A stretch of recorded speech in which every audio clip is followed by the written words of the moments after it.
500 యూనిట్ల వరకు కరెంటు బిల్లులు కట్టవద్దని గ్రామజ్యోతితో 12 పండుగొచ్చినమ్మో పండుగొచ్చినమ్మా ప్రజాపాలన పల్లె పల్లెన వెలుగు తెచ్చినమ్మా పండుగొచ్చినమ్మో మీరు పండుగొచ్చినమ్మా ప్రజాపాలన పల్లె పల్లెన వెలుగు తెచ్చినమ్మా తుమ్మరెమ్మ తిరిగిన పక్షి వలె నీడలేక జనం తల్లడిల్లితే ఇల్లు లేని నిరుపేదల కోసం 5 లక్షల రూపాయలియా గుడిసె లేని పల్లె కళ్ళ దూడ ఇందిరమ్మ ఇళ్ళచ్చ పత్రము పండుగొచ్చినమ్మో నేను పండుగొచ్చినమ్మా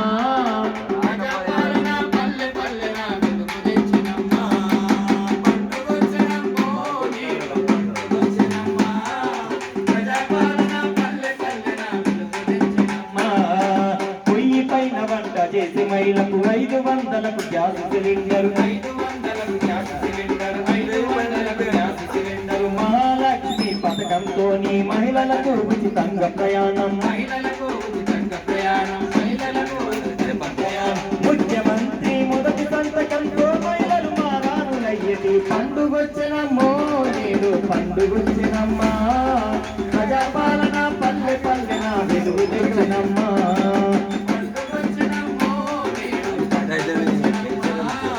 ప్రజాపాలన పల్లె పల్లెన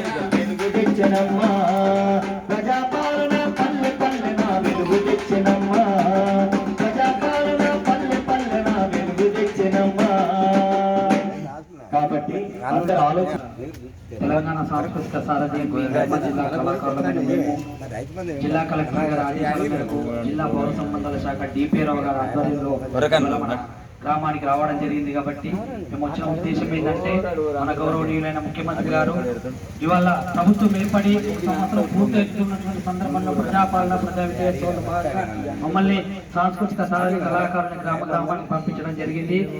అభివృద్ధి పథకాల గురించి కొంతమంది రాజకీయ నాయకుల గురించి చెప్తే ఎలా ఉంటుందో యుద్ధం మన కాంగ్రెస్ పార్టీ సీనియర్ నేత వి హనుమంతరావు గారు చెప్తే ఎలా ఉంటుందో యుద్ధం. మరి వల్ల మనం గ్రామ పంచాయతీ దగ్గర అందరం కూర్చున్నాం, పెద్దోళ్ళందరూ వచ్చిండ్రు, ఆడలు కూడా వచ్చిండ్రు. ఇక మీ అందరికీ ఒక ముచ్చట చెప్పాలి. ఇక ప్రభుత్వం ఏర్పడి ఇప్పుడే సంవత్సరం అయింది. జర చిన్న చిన్న ప్రాబ్లమ్స్ ఉంటాయి, జర ఊపిక పట్టాలా, ఊపిక పడితేనే అన్ని క్లియర్ అవుతాయి. ఇక రాగానే అన్నిగా బిడ్డ ఉండగానే నడవాలంటే నడవరు, అది సాధ్యం కూడా కాదు. కాబట్టి ఇంకా 4 ఏళ్ల టైం ఉన్నది. 4 ఏళ్లలో చాలా అభివృద్ధి రకాల పనులు కూడా చేసుకునేటటువంటి దిశగా మనం అడుగులు వేస్తున్నాం. ఇక ముఖ్యమంత్రి మన రేవంత్ రెడ్డి గారు రాగానే మొదటి సంతకం మహిళల కోసం అని చెప్పేసి మహాలక్ష్మి పథకం కింద పెట్టిండు. ఈ మహాలక్ష్మి పథకం కింద ఆడోళ్ళందరికీ 2500 రూపాయలు ఇస్తున్నాడు. అంతేకాకుండా ఆడోళ్ళు ఊకే పొద్దుదాకా తెల్లందాకా కట్టెల పొయ్యి మీద గొట్టాలు ఊరుకుంటూ కళ్ళు ఖరాబ్ చేసుకుంటున్నారని ఆలోచించి ఇక ఆడిపోయిన సిలిండర్ రేటు కూడా బాగా పెరిగినాయి, ఇది కూడా తగ్గించాలని చెప్పేసి సబ్సిడీ కింద 500 రూపాయలకి సిలిండర్ కూడా ఇవ్వడం జరిగింది.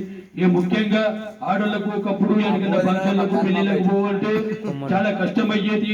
పైసలు ఉంటే ఉంటుండే, లేకపోతే లేవు, ఒక్కళ్ళే పోతుండే, పోయిన దగ్గర పరేషాన్ అవుతుండే. అరే ఒక్కళ్ళే వచ్చిండ్రు, ఇంత ఆడోళ్ళు రాలేదని ఈ పంచాయతీ ఉంటుండే. ఇక ఈ పంచాయతీలన్నిటికీ పురుష పెట్టాలని ఉద్దేశంతో ఇక మహాలక్ష్మి పథకం కింద ఆడోళ్ళందరికీ ఉచిత బస్సు ప్రయాణం కూడా పెట్టడం జరిగింది. ఆడిపోయినా కూడా ఆడోళ్ళు మంచిగా పోతున్నారు. అంతేకాకుండా ఓపిక పట్టే